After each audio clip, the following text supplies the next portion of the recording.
누가복음 24장 1절에서 12절, 20장 38절. 안식 후 첫날 새벽에 이 여자들이 그 준비한 향품을 가지고 무덤에 가서 돌이 무덤에서 굴려 옮겨진 것을 보고 들어가니 주 예수의 시체가 보이지 아니하더라. 이로 인하여 근심할 때에 문득 찬란한 옷을 입은 두 사람이 곁에 섰는지라. 여자들이 두려워 얼굴을 땅에 대니 두 사람이 이르되 어찌하여 살아있는 자를 죽은 자 가운데서 찾느냐. 여기 계시지 않고 살아나셨느니라. 갈릴리에 계실 때 너희에게 어떻게 말씀하셨는지를 기억하라.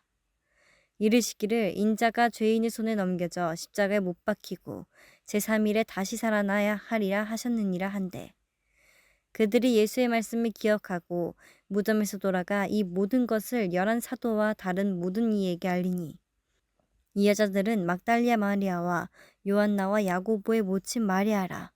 또 그들과 함께 한 다른 여자들도 이것을 사도들에게 알리니라.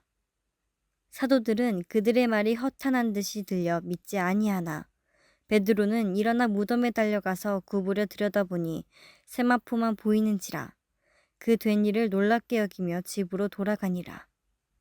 하나님은 죽은 자의 하나님이 아니요 살아있는 자의 하나님이시라. 하나님에게는 모든 사람이 살았느니라. 네, 오늘 이 본문을 가지고 따라해볼까요? 살아있는 자의 하나님. 다시 살아있는 자의 하나님. 라는 제목으로 우리 함께 말씀을 나눴으면 좋겠습니다. 일단 오늘 본문 말씀을 좀 펴놓고요. 오늘 본문 말씀 짧게 제가 요약을 해드리면 이겁니다.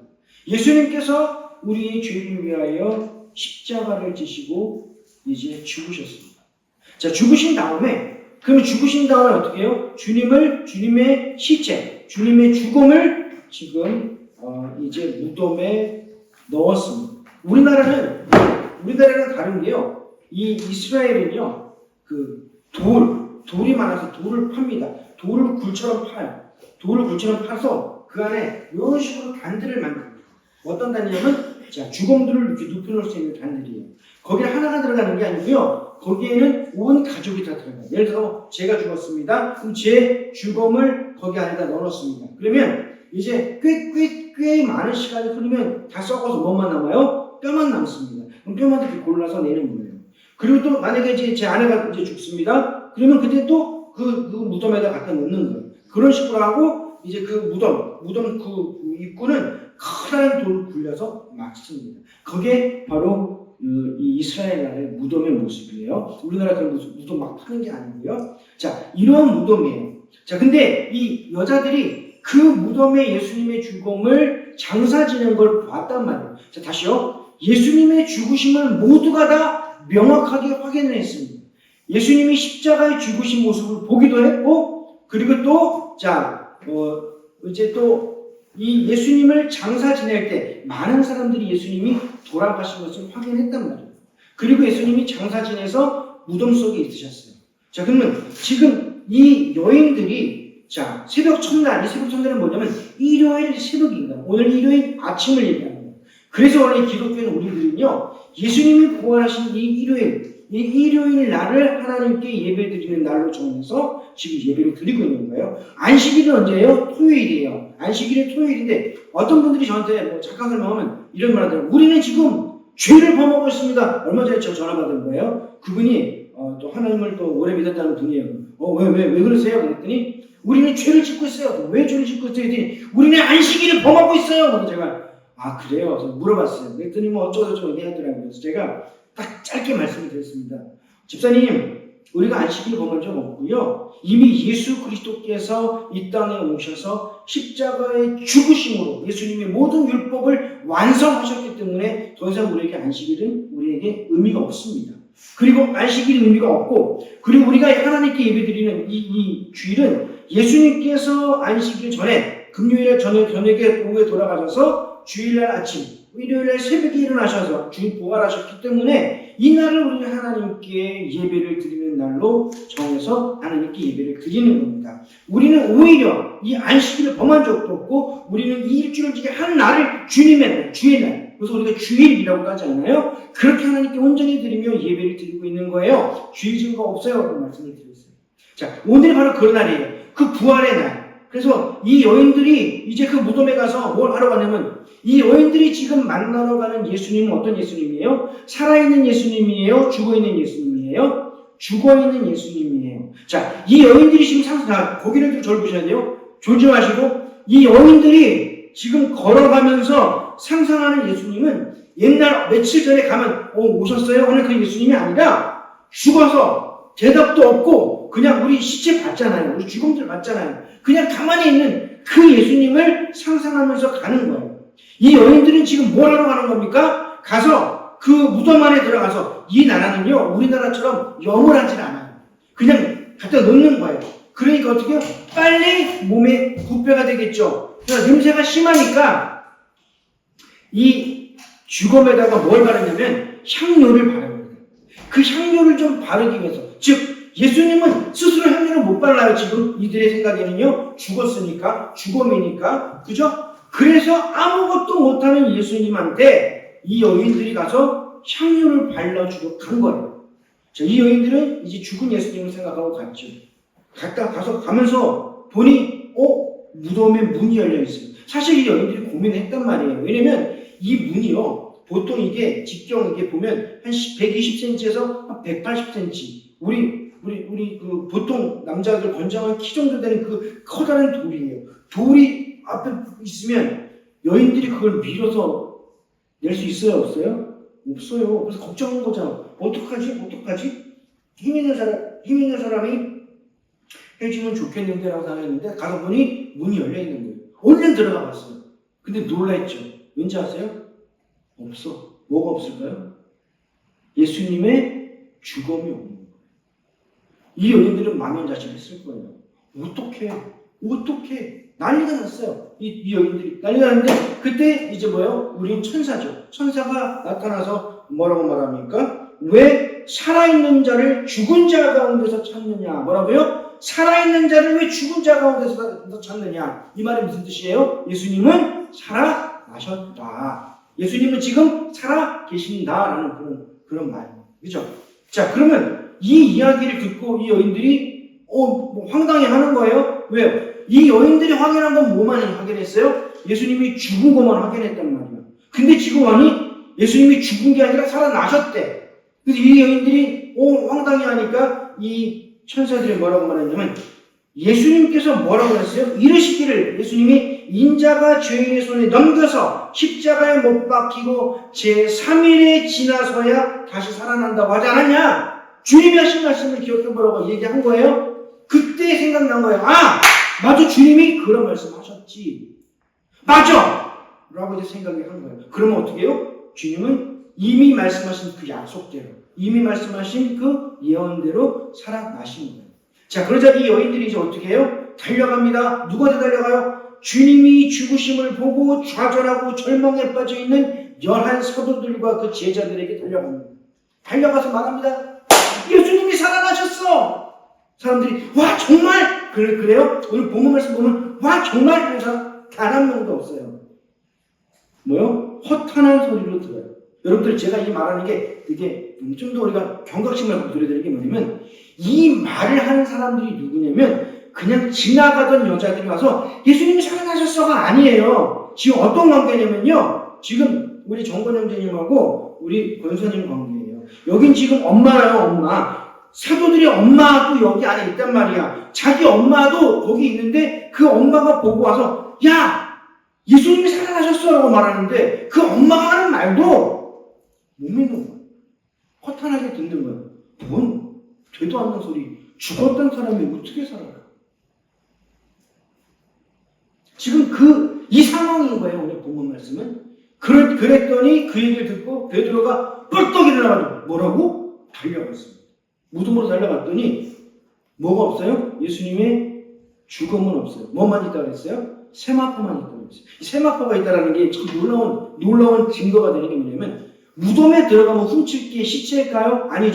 아니에요. 무덤에 들어가서 훔칠 수 있는 거는요 세마포예요. 세마포가 제일 비싼 거예요.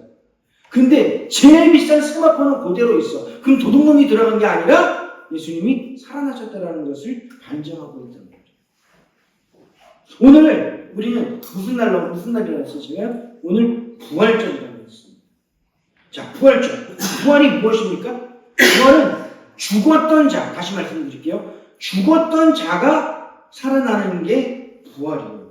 우리가 이 부활주일 축제적인 분위기도 하지만 우리가 오늘 부활절을 우리가 바라보면서 명확하게 해야 될 게 죽음과 부활에 대한 것입니다. 우리가 이 부활에 대해서 얘기할 때요, 반드시 우리가 명확하게 얘기해야 될 게 뭐냐면요, 죽음에 대해서 얘기해야 돼요. 많은 분들이 부활 하면서 죽음을 자꾸 까먹어요. 근데 다시 말씀을 드릴게요. 우리가 기절을 했다가 일어난 사람 보고 부활했다고 그래요? 아니요. 깼다 깼어 그렇게 얘기하죠. 부활은요, 반드시 죽었던 자가 일어나야 하는 거예요. 반드시 죽었던 자가 일어나서 살아나는 하나님의 능력이 바로 부활이라는 거예요. 바로 오늘 우리 주님께서 그렇게 명확하게 확실히 죽으셨다가 다시 살아나셨다라는 거예요. 자, 먼저 우리는 죽음에 대해서 잠깐 우리가 말씀을 나누고 싶어요. 세상에 태어난 모든 생명들은 다 죽습니다. 자, 오늘 이곳에 있는 영혼들, 우리 집 몇 명 없지만 여기 있는 사람들이 100년 후에 여기 살아남은 사람이 있을까요? 없을까요? 100년 후에 있을까요?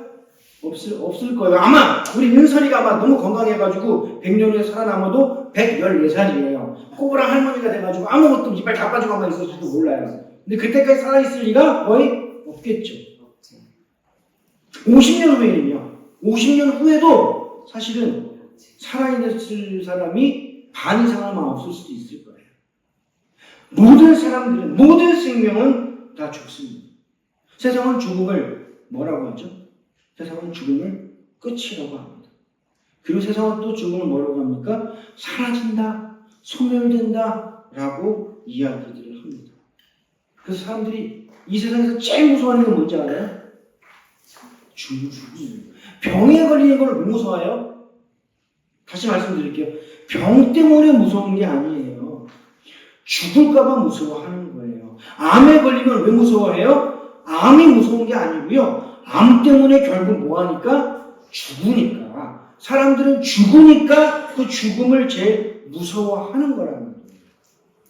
죽음이 이렇게 무서운 이유가 있어요. 왜일까요? 바로 이 죽음이 바로 죄에 대한 형벌이기 때문에 그래요. 뭐라고요? 죽음이 뭐에 대한 형벌이라고요? 죄에 대한 형벌이기 때문에 그래요. 로마서, 우리 볼까요? 말씀 볼까요? 로마서에 보면 로마서 6장 23절 말씀입니다. 세 번째 있는 건데 다 같이 읽어볼까요? 시작! 죄의 삭은 사망이요 하나님의 은사는 그리스도 예수 우리 주 안에 있는 영생이니라. 아멘. 자, 죄의 삭은 뭐라고 했습니까? 사망이겠어요. 지금 우리가 죽는 이 사망은 죄 때문에 죽는 거예요. 죄의 싹이 바로 사망이기 때문에 우리는 이 사망으로 우리는 죽는 거라고.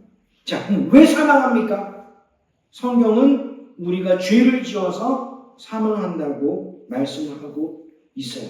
자, 그렇다면 이렇게 말하는 사람이 있어요, 요즘. 아니, 내가 죄인이라고? 난 죄 진 적도 없는데 나는 법규를 잘 지키는 문화 시민입니다. 나는 참 착한 시민입니다. 라고 이야기를 한다고요. 나는 죄가 없어. 내가 왜 죄인이야?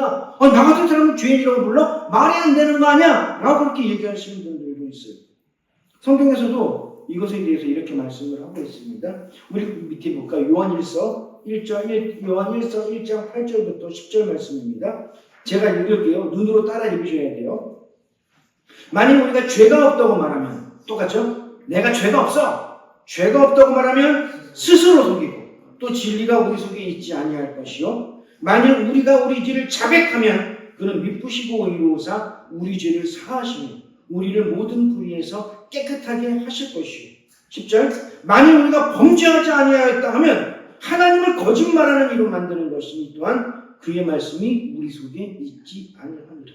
뭐요? 우리가 죄가 없다고 말하면 난 죄가 없어 라고 말하는 건 네 스스로 속이고 있다고 말씀하셨고요. 나는 범죄하지 않았어 라고 말하면 하나님을 거짓말하는 이로 만든다고 말씀을 하고 있다는 거예요. 자, 그러면 그렇게 말해도 어떤 분들은 나는 죄를 진 적이 없어. 나는 그렇게 큰 죄를 진 적이 없단 말이야. 라고 얘기하시는 분이 있습니다. 그래서 제가 오늘 창세기 2장, 3장을 제가 좀 길지만 제가 정리해서 거기다 넣어놨습니다.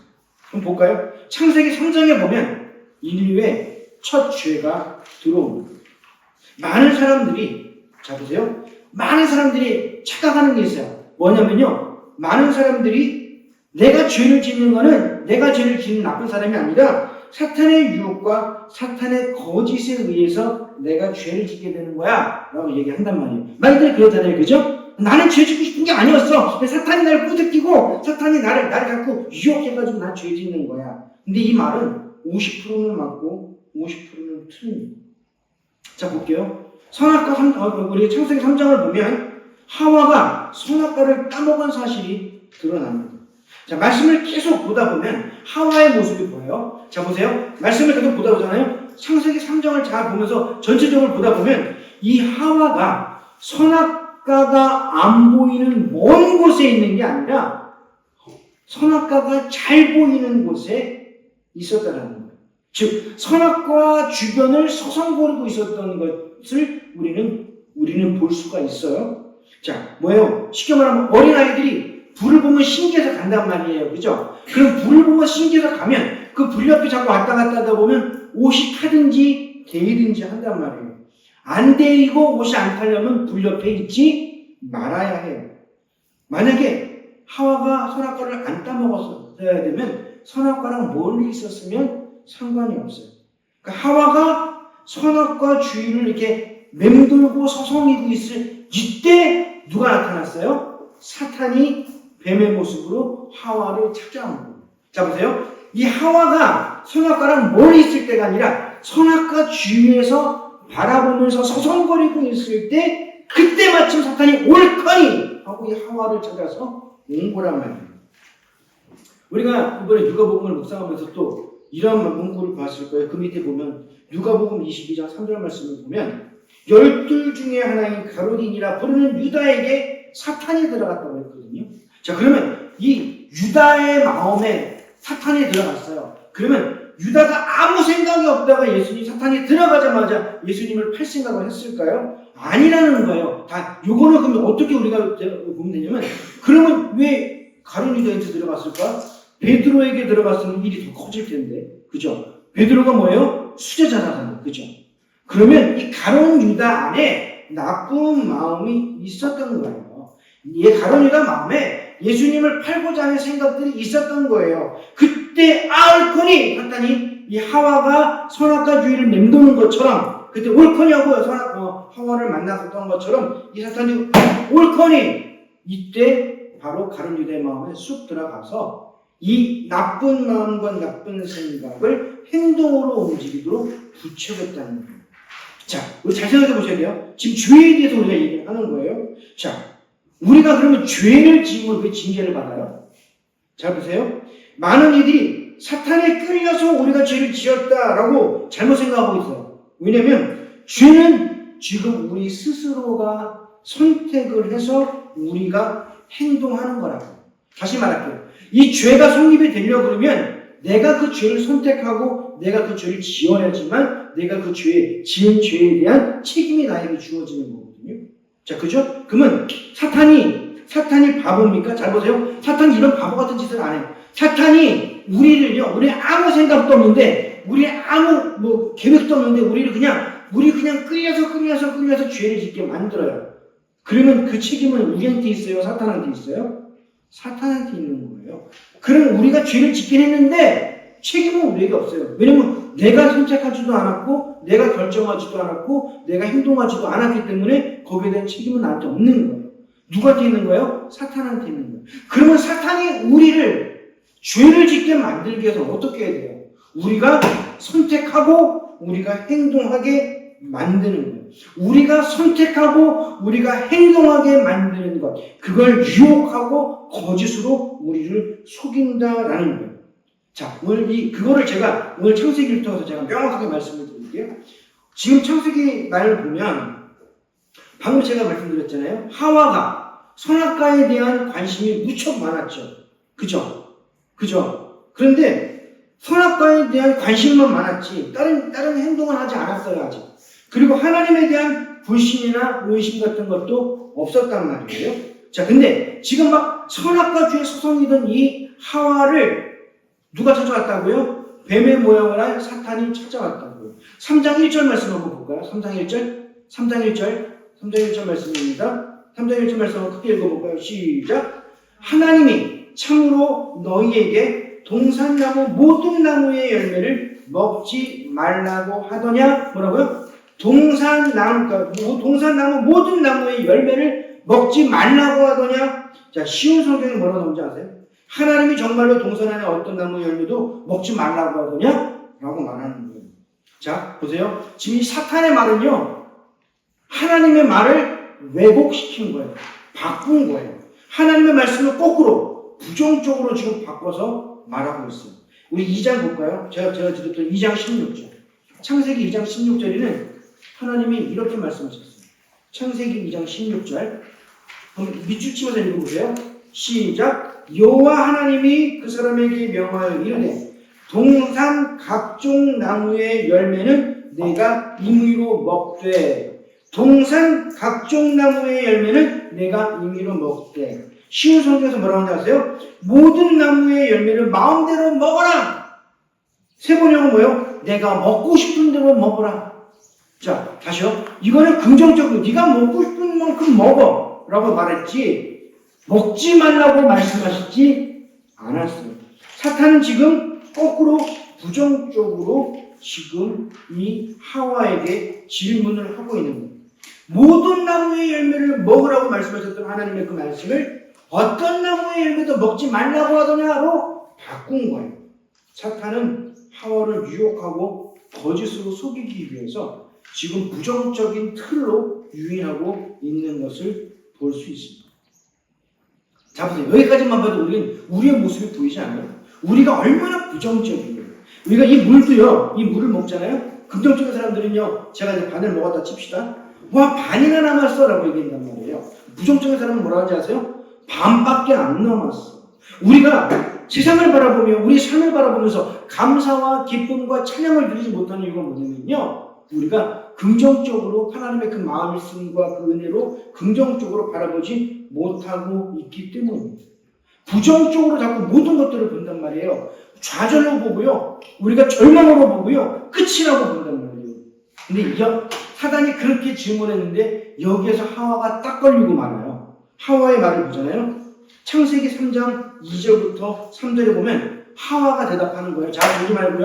뭐라고 말하냐면 동산나무의 열매를 우리가 먹을 수 있으나 동산 중앙에 있는 나무의 열매는 하나님의 말씀에 너희는 먹지도 말고 만지지도 말라 너희가 죽을까 하노라 라고 하셨다라고 말을 해요. 자, 하나님은 그러면 뭐라고 말씀하셨을까? 하나님은 2장 보잖아요. 2장 16절 17절 볼게요. 여호와 하나님이 그 사람에게 명하여 이르되 동산 각종 나무의 열매는 내가 임의로 먹되 선악을 알게 하는 나무의 열매는 먹지 말라. 내가 먹는 날에는 어떻게 해요? 반드시 죽으리라 라고 말씀하셨습니다. 자, 하와가 한 말과 많이 달라요. 자, 하나님께서는 선악과를 먹지 말라고 하셨지 만지지도 말라고 하지 않으셨어요. 그리고 이 선악과를 먹으면 반드시 죽는다고 말씀하셨지 죽을까 한다고 하지 않으셨어요.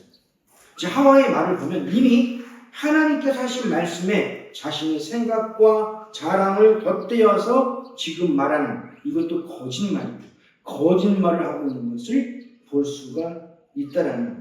그리고 또 뭐예요? 이제 자기가 받을 징계. 만약 그걸 먹으면 어떻게 해요? 반드시 죽는다고 말씀하셨는데 죽을 수도 있다라고 이 징계에 대해서는 축소시키고 있는 것을 우리는 지금 볼 수가 있다라는 거예요. 자, 보세요. 지금 이미 사탄이 부정적으로 물어보면서 이 하와의 마음에 여러 가지 부정적인 생각들을 줄 때 이 하와는 지금 하나님의 말씀, 그 말씀을 지금 거짓, 그리고 그 말씀을 지금 변형시켜서 이야기하고 있어요. 그러면서 뭐라고요? 내가 죽을 수도 있다라고 말을 할 때 정말 무서운 겁니다. 뭐라고 하죠? 사탄은 이때 뭐라고 하는지 아세요? 창세기 3장 4절 보면 이렇게 말합니다. 너희가 결코 죽지 아니하리라. 뭐라고요? 너희가 결코 죽지 아니하리라. 정말 무서운 거예요. 지금 갑자기 처음에 사탄이 말 안 해요. 지금 사탄은 이 하와를 지금 꼬드기고 유혹하고 이 거짓으로 지금 하다가 하와가 죽을 수도 있지 않을까 하는 그 말에 결코 죽지 않아! 라고 지금 못 박듯 이야기를 하고 있는 거예요. 자, 하나님은 반드시 죽으리라 말씀하셨고요. 하와는 죽을 수도 있다고 말했을 때 사탄이 결코 죽지 않을 거라고 못을 받아주는 거예요. 바로 이때 하와는 바로 걸려서 넘어가고 맙니다. 이 말로 인해서 하와가 어떻게 됩니까? 이제 딱 선악과를 보니까 보암직도 하고 모금직도 하고 해서 결국 선악과를 따먹게 됩니다. 자, 우리 죄가 그렇게 들어와요. 우리 죄가 안 짓고 싶어도요, 우리의 삶 속에서 이런 일들이 한 번, 두 번이 아니라 우리 삶 속에서 매일매일 정말 셀 수 없을 정도로 많이 이런 일들이 벌어지고 있다. 자, 그러면 이렇게 죄가 들어왔어요? 죄가 들어왔단 말이에요? 죄가 들어오니까 어떤 일이 벌어집니까? 지금까지 아담과 하와는 하나님만 보면 달려가 안겼을 거란 말이에요. 근데 그 달려가 안겼던 그 하나님을 피합니다. 그 하나님을 두려워합니다. 그리고 그 하나님을 보면 도망을 다닙니다. 뭐 때문에? 죄 때문에. 우리의 모습과 똑같지 않나요? 우리 하나님을 보면 달려갑니까? 아니요. 우리 하나님 보면 우리 두려워합니다. 하나님 보면 도망 다닙니다. 그죠? 그 다음에 두 번째가 뭔지 아세요? 죄를 지니까 남 탓을 하고 있다는 거예요. 창세기 3장 12절 13절 보잖아요. 뭐라고 하는지 아세요? 하와는 누구 탓하고 있습니까? 아니, 아담은 누구 탓하고 있습니까? 하와 탓하고 있죠. 하와는 누구 탓하고 있습니까? 뱀 탓하고 있습니다. 그 다음에 더 무서운 게 있습니다. 세 번째는 이 죄로 인해서 가정이 무너졌습니다. 뭐라고요? 가정이 무너졌다고요. 이 아담이 한 말을 잘 보잖아요. 아담이 얼마 전까지는 하와를 보면서 뭐라고 하는지 아세요? 하나님이 하와를 만들어 주시니까 그 하와를 보고 너무 좋아가지고 아담이 뭐라냐면 내 뼈 중에 뼈, 살 중에 살이로다라고 선포했단 말이에요. 근데 이 죄를 지은 다음에 하나님이 물어보니까 뭐라고 하는지 아세요? 아담이 하와를 보고 하나님이 주셔서 나와 함께 있게 하신 여자, 뭐 자기랑 전혀 관계가 없는 것처럼 얘기를 해요. 이 일로 인해서 사실은 이 가정이 깨어지기 시작합니다. 자, 그 다음에 정말 또 중요한 게 뭐냐면 어떤 변화가 있었습니까? 이들이 눈이 이제 열렸다고 보여진다고 했습니다. 뭐가 보여졌어요? 자기들의 벗은 모습이 보여졌어요. 자, 보세요.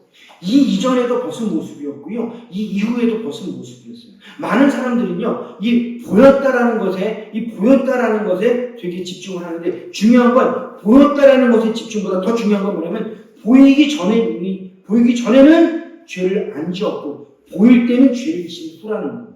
자, 그러면 자신의 모습을 볼 때 죄가 보여요, 안 보여요? 죄가 보인다라는 거예요. 우리가 거울을 볼 때도 이렇잖아요. 막 좌절하고 절망하고 막 힘들고 어려울 때 내가 내 스스로 거울을 보면 내가 어떻게 보여요? 내가 별로 안 이뻐 보여요. 그죠? 근데 뭔가 막 즐거운 일이 있고 뭔가 자신감이 넘칠 때 내가 거울 내 얼굴 보면 왠지 이쁘게 보일 때도 있지 않나요? 그죠? 지금 이 아담과 하와는요, 자신이 죄가 보이는 거예요. 자신이 죄가 보이니까 어떻게 해요? 죄를 가려야 되는 거예요. 우리가 왜 옷을 입는지 알아요? 원래 옷 필요 없어요. 우리 안에 있는 죄, 우리 안에 있는 이 보여주기 싫은 이 두렵고 떨리고 창피하고 하는 모든 것들을 가려야 하기 때문에 이 옷을 입고 살아가는 거거든요. 얘들은 이렇게 고통스러워하고 있었다라는 거예요. 참, 이제 여기서 제가 한번 질문을 해보겠습니다. 여기서 만약에 우리는 그래도 난 아직 모르겠어. 난 내가 죄인인지 모르겠어라고 말한다면 한번 잘 보세요. 우리가 감기가 얼마 전에 우리 의사가 감기가 걸렸거든요. 근데 애들은 감기 걸리면요 어떤지 아세요? 자기가 감기 걸린지도 모르고 뛰어다닌다는 거예요. 그죠? 자기 감기 걸린지도 모르고 막 뛰어다녀. 근데 애가 좀 이상해서 보니까 열이 39도, 38.8도. 그죠? 그리고 보니까 기침을 해. 근데 자기는 감기 안 걸렸대. 감기 걸린 거예요? 안 걸린 거예요? 감기 걸린 거예요. 나는 감기 안 걸린 거를 모를 수도 있어요. 그러나 지금 나한테 나오는 이 열이 38점 몇 도, 그리고 콜록콜록거리고 애가 막 쳐주고 있어요. 그럼 감기 걸린 거예요? 안 걸린 거예요? 걸린 거예요. 죄도 마찬가지예요. 내가 지금 죄를 지었는지 안 지었는지, 아니, 나는 죄 안 지었다고 내가 우긴다 할지라도 지금 우리의 모습을 보면 창세기 3장에서 나오는 그 모든 죄악의 모습들이 지금 우리의 삶 속에, 내 삶 속에, 내 생각과 나의 말과 나의 모든 것 속에서 그것들이 드러나고 있다는 거예요. 그럼 난 죄인이에요? 아니에요? 나는 죄인이라는 겁니다. 자, 그럼 죄인이면 뭡니까? 나에게 뭐가 있어요? 죽음이 있다는 거예요. 죄의 싹은 사망이기 때문에. 세상은 죽음을 끝이라고 제가 말한다고 아까 말했습니다. 그리고요, 내가 이 죄에서 벗어날 수 있어요? 내가 벗어나기 위해서 열심히 노력합니다. 우리가요, 기독교가 아닌 수많은 종교들을 보면 그 종교들은 뭐예요? 내가 잘해서 이 죄에서 또는 선을 쌓아서 벗어나는 거예요. 하나 물어볼게요. 내가 잘해서 죄를 벗어날 수 있을까요? 물에 빠진 사람이 스스로 그 물에서 헤엄쳐 나올 수 있을까요? 우리 예수님 때 당대 최고의 의인이라고, 율법의 의인이라고 말했던 사도 바울이 이렇게 고백합니다. 우리 로마서 볼까요? 로마서 7장 21절부터 25절 읽어볼게요. 그러므로 내가 한 법을 깨달았노니 곧 선을 행하기 원하는 나에게 악이 함께 있는 것이로다. 네 속사람으로는 하나님의 법을 즐거워하되 내 지체 속에서 한 다른 법이 내 마음의 법과 싸워 내 지체 속에 있는 죄의 법으로 나를 사로잡는 것을 보는도다. 오호라 나는 공고한 사람이로다. 이 사망의 몸에서 누가 나를 건져내랴. 우리 주 예수 그리스도로 말미암아 하나님께 감사하리로다. 그런즉 내 자신이 마음으로는 하나님의 법을 육신으로는 죄의 법을 섬기노라 라고 말씀하고 있습니다. 자, 우리가 아무리 노력을 해도 결국 우리는 우리 안에 있는 죄의 법에서 벗어날 수가 없어요. 그래서 사도 바울이 오호라 나는 공고한 사람이다. 오, 나는 정말 이런 바보같이 멍청한 사람이다. 내가 할 수 있는 건 아무것도 없구나. 내가 죄에서 벗어나고 싶어도 벗어날 수 없고 내가 이 모든 죄를 떠나고 싶어도 떠날 수 없는 그러한 나의 무지함과 무능함이 나에게 있다라는 철저한 자기 죄와 무지에 대한 인정과 절망 속에서 지금 절규하고 있는 게 이 고백이라는 거예요. 자, 이렇게 죄에서 벗어날 수 없는 우리를 위해서 예수님께서 이 땅에 오셨다라는 거예요. 바로 주님께서 지신 십자가가 우리가 벗어날 수 없는 이 죄의 법에 대한 이 싹을 주님이 사망으로 해결해 주셨다는 거예요. 어디에도 답이 없고 어디에도 해결될 수 없는 이 죄의 문제를 주님이 이 땅에 오셔서 우리의 죄를 대속하여 십자가를 지시고 십자가에서 죽으심으로 이 죄의 싹슨 사망을 그 율법을 주님이 완성시켜 주셨다라는 겁니다. 그래서 이 사도 바울이 그렇게 죄에서 벗어나고 싶고 그렇게 죄에서 떨어지고 싶고 죄의 문제를 해결하고 싶었지만 할 수 없다가 예수 그리스도의 십자가를 깨달은 후에 이 사도 바울이 고백하며 선포하며 했던 고백이 뭐냐면 바로 로마서 8장 1절부터 4절까지 말씀 읽어볼까요? 다 같이 읽어볼게요. 시작. 그러므로 이제 그리스도 예수 안에 있는 자에게는 결코 정죄함이 없나니 이는 그리스도 예수 안에 있는 생명의 성령의 법이 죄와 사망의 법에서 나를 해방하였습니다. 율법이 육신으로 말미암아 연약하여 할 수 없는 그것을 하나님은 하시나니 곧 죄로 말미암아 자기 아들을 죄 있는 육신으로 모양으로 보내어 육신의 죄를 정하사 육신을 따르지 않고 그 영을 따라 행하는 우리에게 율법의 요구가 이루어지게 하려 하심이니라. 아멘. 그래요. 죄로부터 벗어날 수 없었던 우리를 하나님은 당신의 아들 예수 그리스도를 이 땅에 보내주셔서 주 예수 그리스도를 통해서 우리로 하여금 죄로부터 대속의 은혜로 우리가 자유케 해 주셨다는 거예요. 자, 여기가 어디까지냐면요. 사망의 마지막입니다. 자, 예수님이 사망하셨어요. 그죠? 우리 죄를 사망하셨어요. 우리 죄를 지고 사망하셨어요. 그럼 우리 죄는 사망으로 다 끝났어요. 근데 중요한 건 뭔지 아세요? 사망으로 끝나면 안 된다라는 거예요. 뭐라고요? 사망으로 끝나면 안 된다라는 거예요. 사망으로 끝나면 아무 소용없고 아무 희망이 없다라는 거예요. 오늘 본문 말씀에 보면 여인들이나 제자들은 예수 그리스도가 사망했다는 것까지 거기서 끝이 나고 더 이상 나가지는 못하고 있는 거예요. 예수님은 뭘 하셨는데? 예수님은 부활하셨습니다. 예수님이 부활하셨다는 것을 이 사람들이 인정하지 못하고 지금 모르고 있다는 거예요. 다시요. 주님께서는 우리 죄를 위해서 십자가에서 죄의 싹슨 사망을 이루기 위해서 사망하심으로 율법을 이루셨다고 했어요. 그죠? 자, 그러면 이거로 끝난다면 우리에게는 아무 소망이 없다고 했죠? 부활이 없다면 우리에게는 어떠한 소망과 희망도 없다라는 거예요. 여기에 대해서 우리 말이 아니고 제 말이 아니고 성경이 뭐라고 말하는지 한번 볼까요? 자, 로마서 15장 12절입니다. 보세요. 있습니다. 로마서 15장 12절 있죠? 한번 쭉 읽어볼게요. 20절까지 시작. 그리스도께서 죽은 자 가운데 다시 읽어봤습니다. 로마서 15장 12절입니다. 15장 12절 있어요? 고린도전서 15장 12절. 죄송해요. 고린도전서 15장 12절. 자, 시작. 그리스도께서 죽은 자 가운데서 다시 살아나셨다 전파되었거늘 너희 중에 어떤 사람은 어찌하여 죽은 자 가운데서 부활이 없다 하느냐. 만일 죽은 자의 부활이 없으면 그리스도도 다시 살아나지 못하셨으리라.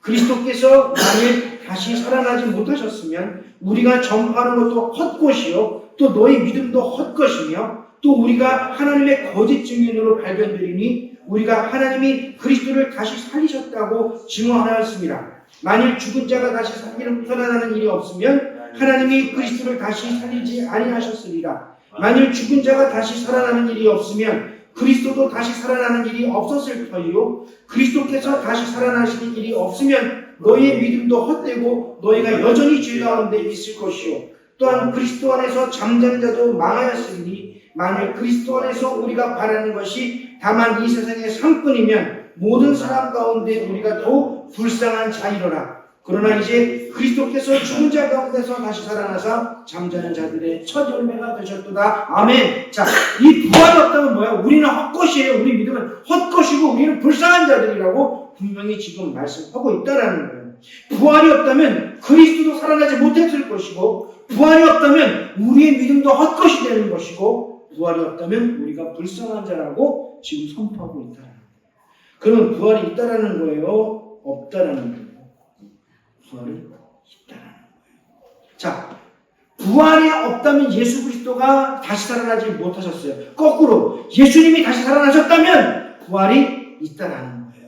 오늘 우리는 이 죽음에서 부활하신 예수 그리스도를 바라보면서 오늘 주님이 부활하셨다고만 끝나는 게 아니라 주님의 그 부활 안에서 우리도 부활할 것을 믿는 것이 우리의 믿음이요 우리의 소망이요 우리의 희망이라는 거예요. 우리도 주님 안에서 부활합니다. 아멘이십니까? 우리도 사망 후에 주님 안에서 부활을 합니다.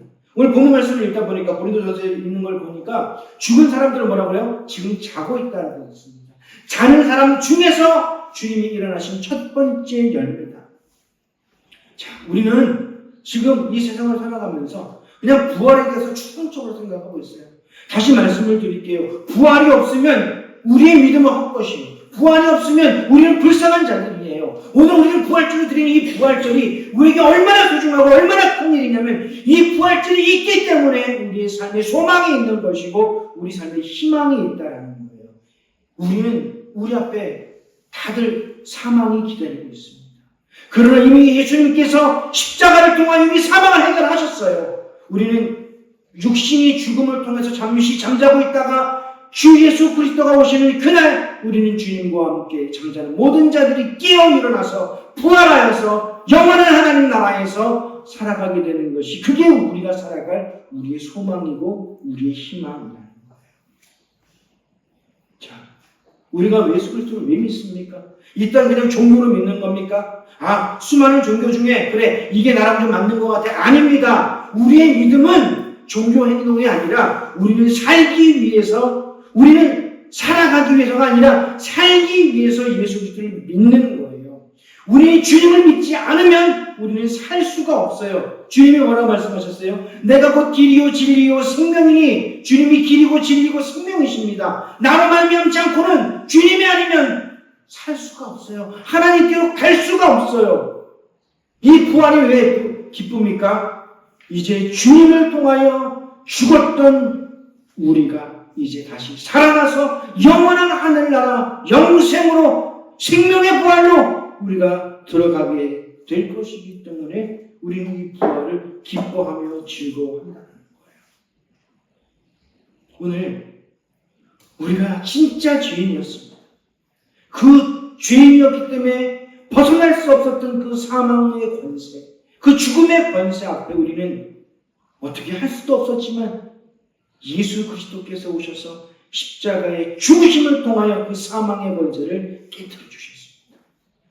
그리고 주님이 부활하심을 통하여 이제 우리는 완전한 구원, 완전한 소망으로 살아갈 수 있게 해 주셨다는 거예요. 자, 그래서 우리 이런 소망을 좀 가졌으면 좋겠어요. 세상에서도 좋은 일이 있고 세상에서도 즐거운 일이 있지만 다시 오실 그 주님의 나라를 우리가 소망했으면 좋겠어요. 그리고 죽었던 우리가 살아나는 그 부활의 그 놀라운 축복을 우리가 상상해 봤으면 좋겠어요. 그날 우리 또 결혼식 할 때 보면 그날 나 되게 이쁘게 여자들 보면 그날 드레스 참 이쁘겠지 상상한단 말이에요. 우리는 정말 그날 예수 그리스도가 오시는 그날 우리 모두는 우리의 신랑 되신 예수 그리스도와 같이 결혼의 잔치에 참여하며 주님 오시는 그날 우리는 그 영원한 하나님 나라에 우리가 기쁨으로 들어갈 것을 우리가 상상하며 소망하고 기대하며 즐거워했으면 좋겠어요. 하루하루를 손꼽아서 그날이 빨리 오기를 우리가 기다리며 살아가는 우리가 되었으면 좋겠어요.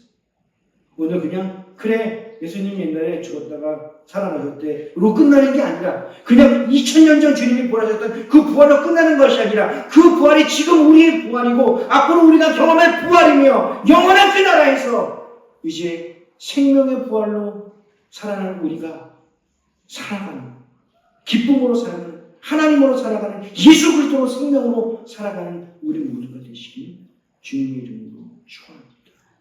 우리가 매년 부활절 예배를 드립니다. 그래서 우리가 어떻게 보면 이 부활절 예배가 형식적으로 끝날 수도 있어요. 이 말씀을 묵상하면서 내가 정말 전해드리고 싶은 건 부활은 형식적이고 매년 하는 것이 아니라 우리의 삶 자체가 우리의 모든 것들이 바로 부활의 신앙으로 살아가야 한다는 거예요. 이 부활이 정말 우리의 삶이 되기를 소망합니다. 기도하겠습니다.